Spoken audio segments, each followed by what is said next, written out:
Welcome to life school. स्वागत है अपने यूट्यूब चैनल लाइफ स्कूल में।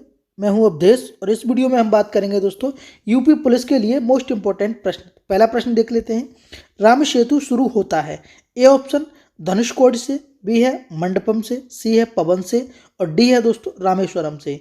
तो आप इसका सही आंसर जल्दी से बताइए। तो बिल्कुल ऑप्शन नंबर ए बिल्कुल सही हो जाएगा दोस्तों। इसका जो सही ऑप्शन है वो है धनुषकोडी से। राम सेतु जो शुरू होता है दोस्तों वो है धनुषकोडी। अगला प्रश्न है, जल्दी से जल्दी प्रश्न करेंगे दोस्तों। दामोदर जिसकी सहायक नदी है वह है ए ऑप्शन गंगा नदी, बी है हुगली, सी है पद्मा और डी है दोस्तों सुवर्ण रेखा नदी। तो आप इसका जल्दी से सही आंसर बताइए। किसकी सहायक नदी है? बिल्कुल ऑप्शन नंबर बी बिल्कुल सही हो जाएगा। दामोदर नदी हुगली नदी की सहायक नदी है। ठीक है, अगला प्रश्न है,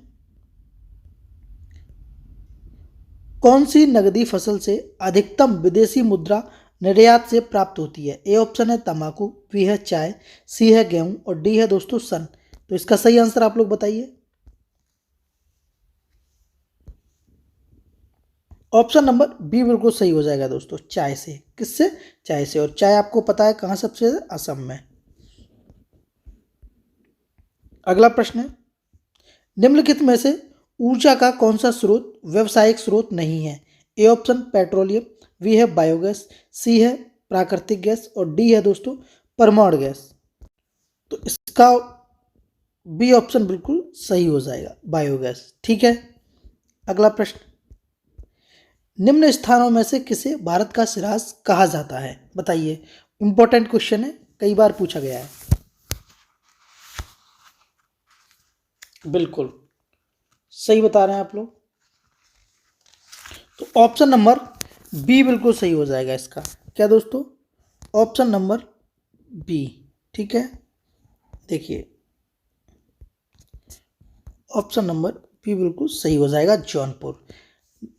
जौनपुर को दोस्तों सिराज या भारत का सिराज या सिराज ए हिंद कहा जाता है। मैं थोड़ा सा आपको बता दूं, इब्राहिम जो शाह सरकी जौनपुर के सबसे महान शासक थे।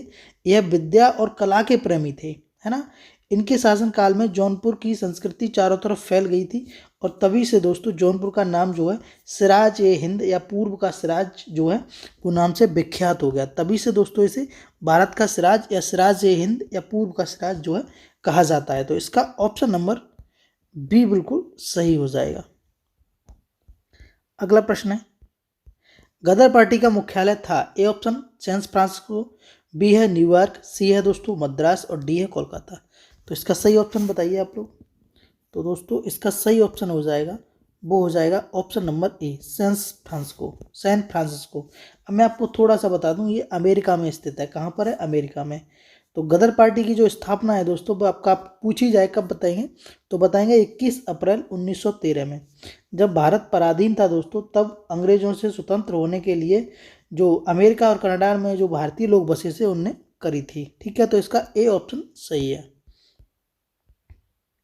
अगला प्रश्न है, इनमें से कौन सा राज्य सरकार का कानूनी सलाहकार होता है? राज्य सरकार का पूछा है।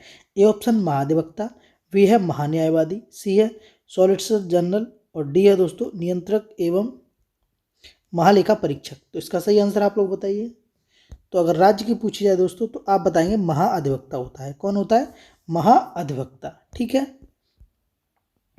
अगला प्रश्न है, किसी राज्य की विधानसभा में अधिकतम कितनी सीट होती हैं? बहुत अच्छा प्रश्न है, बताइए। तो इसका दोस्तों ऑप्शन नंबर सी बिल्कुल सही हो जाएगा।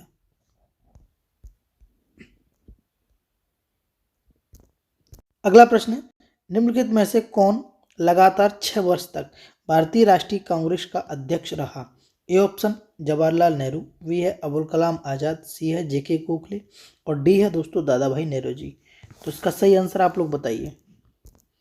तो बिल्कुल ऑप्शन नंबर बी बिल्कुल सही है, अबुल कलाम आज़ाद। कब से दोस्तों? तो 1940 से 1946 तक। ठीक है, अगला प्रश्न है, भारत छोड़ो आंदोलन कहाँ से शुरू हुआ है? ए ऑप्शन साबरमती, बी है बम्बई, सी है कोलकाता और डी है दोस्तों मद्रास। तो इसका सही आंसर बताइए। तो बिल्कुल ऑप्शन नंबर बी बिल्कुल सही हो जाएगा इसका ऑप्शन। ठीक है, और आपसे पूछा जाए कब हुआ तो 8 अगस्त 1942 को, 8 अगस्त 1942 को। ठीक है, तो ये बात आपको याद रखनी है, तो इसका बी ऑप्शन सही है।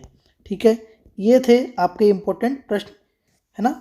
आप कमेंट बॉक्स में बताइए कि आपने कितने किए हैं। चलिए मिलते हैं अगली वीडियो में, तब तक के लिए धन्यवाद, जय हिंद।